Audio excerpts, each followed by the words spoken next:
상시 비구름을 다 센서 스튜디오입니다. 현재 미국 상황이 의미심장하게 돌아가고 있습니다. 미국 전쟁부에서는 전 세계에 있는 미 장군과 제독 800여 명에게 당장 미국으로 귀국하라는 긴급 소식 명령을 내렸습니다. 지금 무슨 일이 일어나고 있는지 정확히 확인된 바는 없습니다. 현재 이 상황에 대해서 제대로 다뤄보도록 하겠습니다. 바로 보시죠. 피트 헤그세스 미국 전쟁부 장관은 9월 25일에 전례 없는 조치를 하였습니다. 9월 30일, 그러니까 다음 주 화요일까지 버지니아주 킨티코 해병대 기지로 미국 장성과 제독들을 전부 다 긴급 소집한 곳인데요. 왜 긴급 소집을 했는지는 아직 공식적으로 공개되지 않았습니다.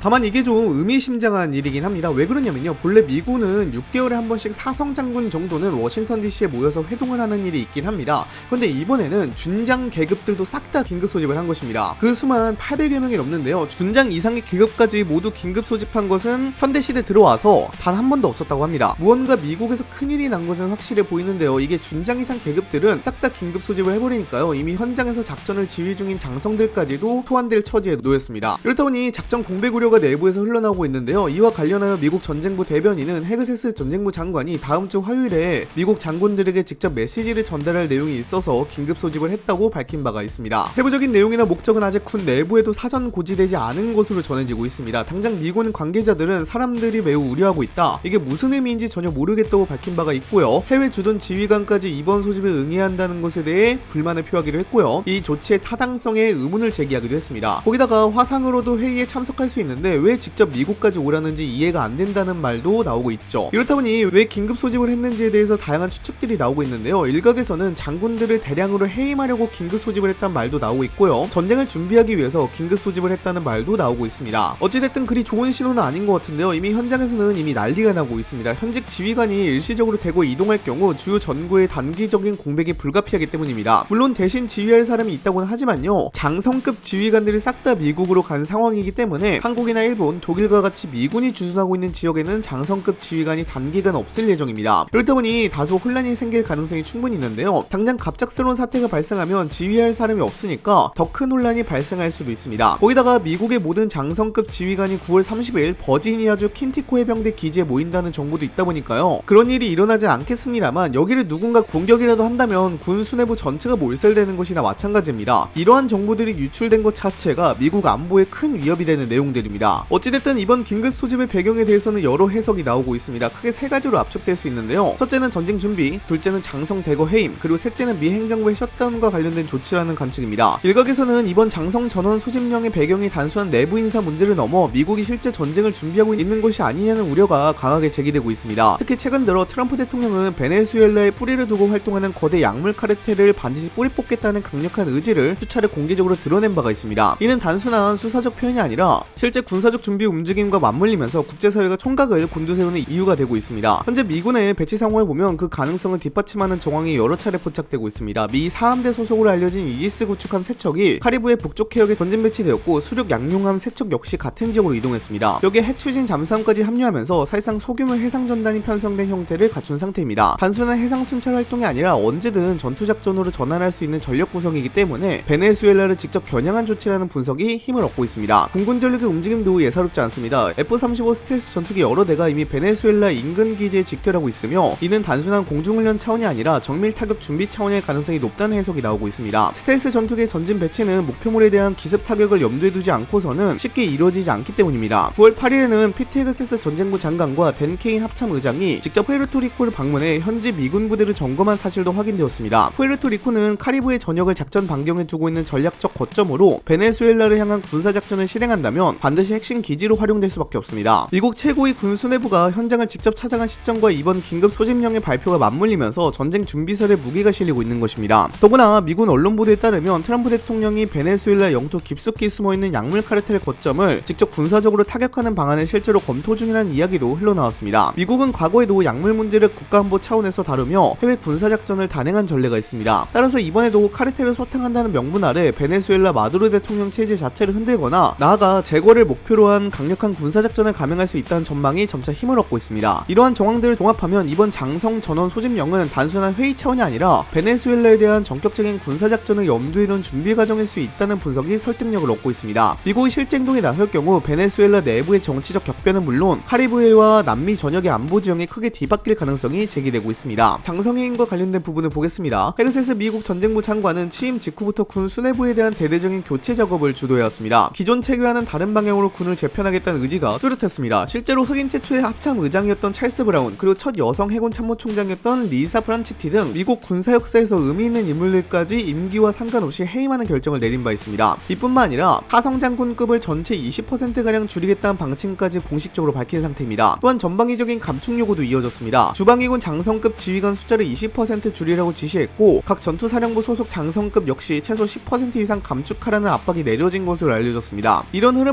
종합했을 때 이번 긴급 소집 역시 그 연장선에서 대규모 인사조처를 단행하기 위한 자리라는 분석이 제기되는 겁니다. 특히 군 내부에는 불안감이 적지 않습니다. 장성급은 각 전구에서 작전을 총괄하는 핵심 인물들인데, 이들을 한자리에 불러 모은 상황에서 대거 해임이 단행된다면 곧바로 지휘 공백이 발생하기 때문입니다. 교체가 이루어진다 하더라도 새로운 지휘관이 전장 상황을 완벽하게 숙지하기까지는 상당한 시간이 걸립니다. 따라서 현 시점에서 이런 조치를 강행하는 것은 의도적인 군 구조 재편이거나 혹은 내부 충성도 검증이라는 해석까지 나오고 있습니다. 결국 이번 조치가 단순한 회의가 아니라 미국 군 조직 전반을 뿌리부터 흔드는 대대적인 인사 개편의 전주일 수 있다는 목소리가 점차 힘을 얻고 있는 것입니다. 또 이번 긴급 소식령은 미 행정부의 셧다운을 앞두고 이루어졌습니다. 당장 9월 30일 자정까지 의회에서 예산안 처리가 합의되지 않으면 미 행정부는 셧다운이 되는데요. 이미 미 의회에서는 예산안에 대한 격렬한 논쟁이 여야 간에 이루어지고 있습니다. 이를 피하려면 미 의회에서는 단기 예산법을 통과시키거나 12개의 연간 예산안을 모두 승인해야 하는데요. 연간 예산안을 처리할 현실적인 시간이 부족하다 보니까 사실상 단기 예산법이 유일한 현실적인 해결책입니다. 문제는 민주당이 트럼프 행정부의 정부 예산 문제 협상에 비협조적으로 나오고 있는 상황이라 이 단기 예산법마저도 통과가 안 될 것으로 전망되고 있습니다. 그런 상황 속에서 헤그세스 전쟁부 장관이 장성들을 긴급 소집하였으니 이 셧다운과 관련된 무언가가 아니냐는 추측도 나오고 있습니다. 사실 이러한 추측들도 전부 다 말이 안 되는 상황이긴 합니다. 전 세계에 있는 미군 장성을 싹 다 소집한다는 것 자체가 말이 안 되는 상황이거든요. 거기다가 화상 통화로도 충분히 회의할 수 있는 상황 속에서 직접 미국으로 소환을 한 것은 굉장히 의미심장한 부분으로 느껴질 정도입니다. 현재 말이 나오고 있는 세 가지 사안 중에서 그 어떤 것도 모든 장성들을 미국으로 소환시켜야 할 만한 이유가 되진 않습니다. 그래서 우려가 상당히 큰데요. 이번 긴급 소집 소식은 미국 내부만의 문제가 아니라 이미 동맹국 전반에 커다란 파장을 일으키고 있습니다. 나토 회원국들은 갑작스러운 장성급 전원 소집에 대해 미국이 새로운 전쟁 계획을 준비하는 것이 아니냐며 촉각을 곤두세우고 있습니다. 일본과 한국, 독일 역시 비슷한 분위기입니다. 각국 군 당국과 정부 기관은 미국이 구체적으로 어떤 메시지를 내놓을지에 대해 긴급 분석 회의를 이어가고 있습니다. 동맹국들도 상당히 걱정하는 모습이 큰 것 같은데요. 일부 지역의 안보 정책이 바뀌는 것이 아니냐는 말도 나오고 있습니다. 한국 역시 예외가 아닙니다. 특히 주한미군 지휘부가 일시적으로 미국 본토로 이동하게 되면 안보 공백이 발생할 수 있다는 우려가 국내외에서 동시에 제기되고 있습니다. 독일과 유럽 주요 언론도 연일 보도를 이어가고 있는데요. 독일 내에서는 이 소집은 단순한 회의가 아니라 세계 안보 구조를 근본적으로 재편하는 신호일 수 있다고 해석하기도 했습니다. 현재 분위기를 종합하면 동맹국들의 공통된 반응은 크게 두 가지입니다. 이번 조치가 군사적 충돌 가능성을 높이는 전쟁 준비 단계라는 우려, 그리고 미국 내부 정치 상황, 즉 예산 셧다운과 맞물려 군 전체를 통제하려는 정치적 성격이 짙다고 분석합니다. 어느 쪽이든 국제사회는 이미 심각하게 받아들이고 있습니다. 더 자세한 내용은 9월 30일에 가봐야지 알 수 있을 것 같습니다. 여러분들 현재 상황에 대해서 어떻게 생각하시나요? 댓글로도 작성해 주시기 바랍니다. 이상 영상 마치도록 하겠습니다. 감사합니다.